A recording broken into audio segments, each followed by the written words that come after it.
L'amour des époux est l'image de l'amour entre le Christ et l'Église. C'est avec ces mots que le pape François dessine le mariage chrétien, sacrement qui donne la vie à une nouvelle communauté familiale. C'est d'un grand acte de foi et d'amour. Il témoigne, poursuit le pape, du courage de croire à la beauté de l'acte créateur de Dieu, et vivre cet amour pousse à aller toujours plus loin, au-delà de soi-même et au-delà aussi de la famille. Le pape rappelle ensuite la dimension missionnaire du mariage. Faire le lien avec la bénédiction du Seigneur, enrichir l'Église grâce à la présence des époux et aussi l'appauvrissement engendré par toute alliance dissoute. Ceux qui se marient aujourd'hui sont d'une ressource essentielle pour l'Église et pour le monde. Il s'agit d'hommes et de femmes courageux, capables de porter le trésor du mariage, union de l'amour du Christ avec l'Église, dans les vases de crête de l'humanité.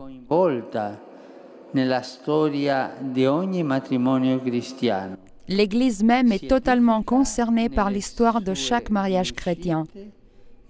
Elle s'édifie dans ses réussites et elle pâtit dans ses échecs. Mais nous devons nous interroger sérieusement.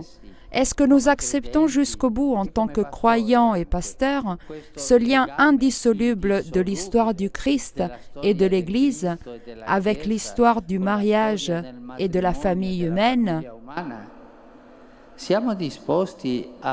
Est-ce que nous sommes disposés à assumer sérieusement cette responsabilité? C'est-à-dire que chaque mariage suit le chemin de l'amour que le Christ a avec l'Église. C'est grand. Nei prossimi giorni sarà commemorato in alcune capitali. Dans les jours à venir, certaines capitales commémoreront le 70e anniversaire de la fin de la Seconde Guerre mondiale en Europe.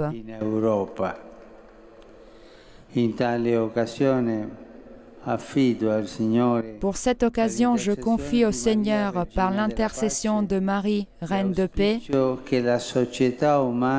le souhait que la société humaine apprenne des erreurs du passé et que face aux conflits actuels qui déchirent actuellement certaines régions du monde, tous les responsables civils s'engagent dans la recherche du bien commun et dans la promotion de la culture de la paix.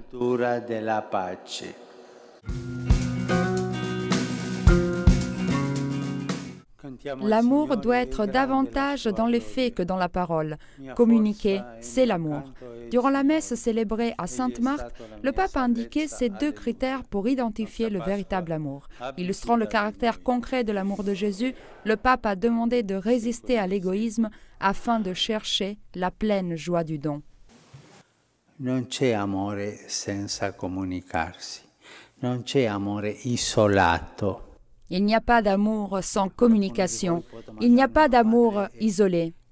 Mais quelques-uns parmi vous pourraient me demander « Mais Père, les religieux et les religieuses cloîtrées sont isolés. Mais ils communiquent beaucoup avec le Seigneur et aussi avec ceux qui cherchent la parole de Dieu. » Le véritable amour ne peut être isolé. S'il l'est, ce n'est pas de l'amour.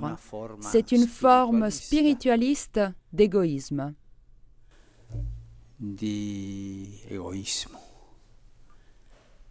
Rester enfermé sur soi-même, à chercher son profit, c'est l'égoïsme.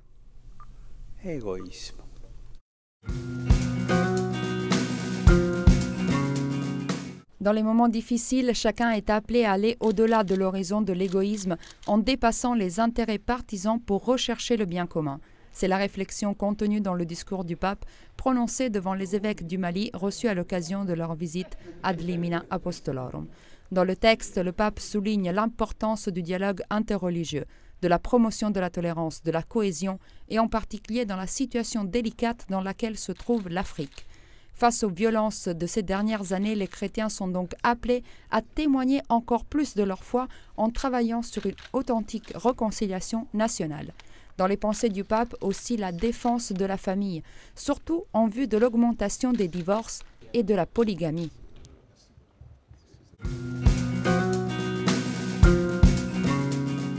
Dans le passé comme aujourd'hui, il y a eu des discussions et des confrontations, mais le Seigneur a toujours guidé son Église. C'est ce qu'a souligné le pape François en célébrant la messe vendredi à Sainte-Marthe.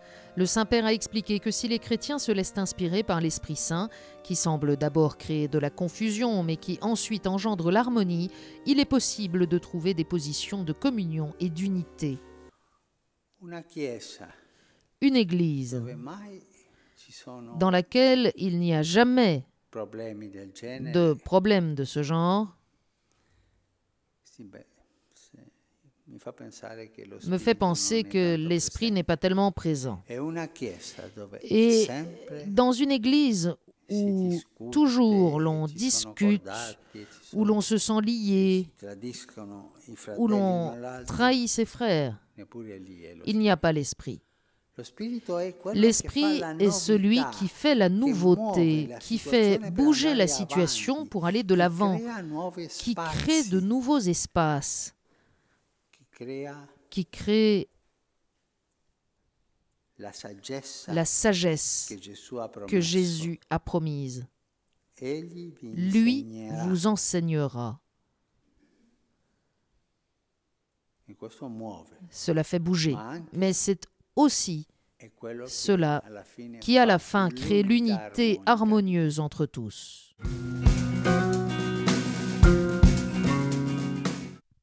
Ouvrez vos cœurs et vos portes, tendez vos mains, c'est le conseil que le pape a donné aux évêques du Mozambique venus en visite à Dlimina. Dans son message, François rappelle la nécessité du soin pastoral, en particulier envers les prêtres, mais aussi à l'égard des consacrés qui se mettent au service de toutes les misères humaines. Il appelle à travailler dans l'unité entre les diocèses, les communautés, les laïcs, pour aimer comme le Christ nous a aimés, en allant vers les périphéries existentielles où sont souffrance et solitude. François encourage à avancer avec le peuple de Dieu, à l'assister dans les moments les plus difficiles, comme ce fut le cas par le passé lors des catastrophes naturelles qui ont touché le Mozambique, à partager les difficultés et les peines. Il faut aussi promouvoir la formation des jeunes pour combattre les inégalités sociales et les divisions qui ont causé les conflits et détruit tant de familles. D'où l'invitation à unir l'engagement éducatif et l'annonce de l'Évangile. Enfin, François a exhorté les évêques à collaborer avec le gouvernement local sans ménager leurs forces pour la défense de la vie et de la famille.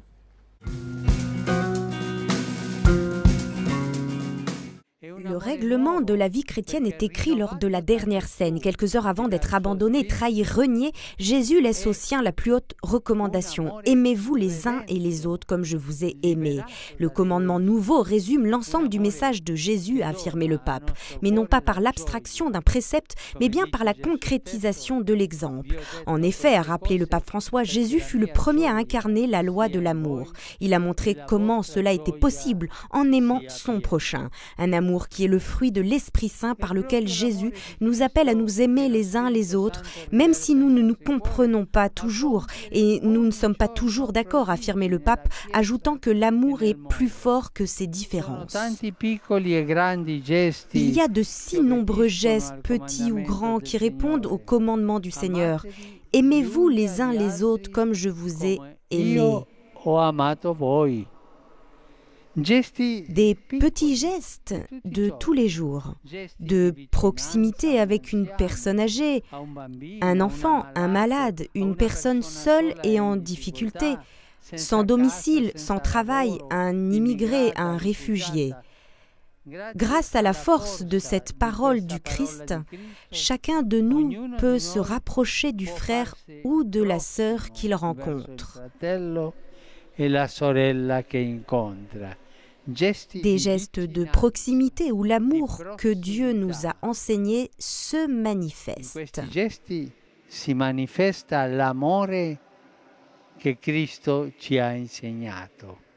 Au moment des salutations qui ont suivi la prière du Regina Coeli, le pape François a mentionné avec affection la fête des mères en Italie, en demandant à la foule réunie place Saint-Pierre que toutes les mères soient applaudies avant de bénir ces dernières. Encore aujourd'hui, les chrétiens sont tués au nom de Dieu. Un chrétien qui ne prend pas au sérieux la dimension du martyr n'a pas encore compris le chemin que Jésus nous a désigné. C'est sur quoi insistait le pape lors de la messe à la chapelle de la maison Sainte-Marthe. Au cours de son homélie, le pape a remarqué que les disciples du Fils de Dieu avaient la possibilité d'alimenter quotidiennement leur fécondité pascale de différentes manières, et pas seulement par le sang. En protégeant les enfants, en défendant la famille, en supportant une maladie, le tout sans se révolter et avec le soutien de l'Esprit Saint.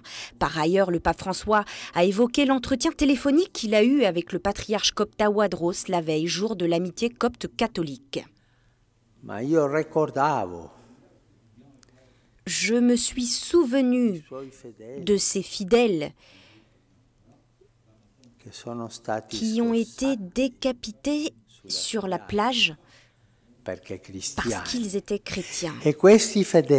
Ces fidèles, par la force que l'Esprit Saint leur a donnée, ne se sont pas révoltés.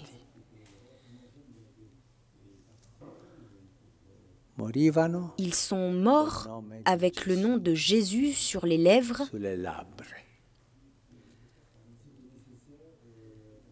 C'est la force de l'esprit, le témoignage.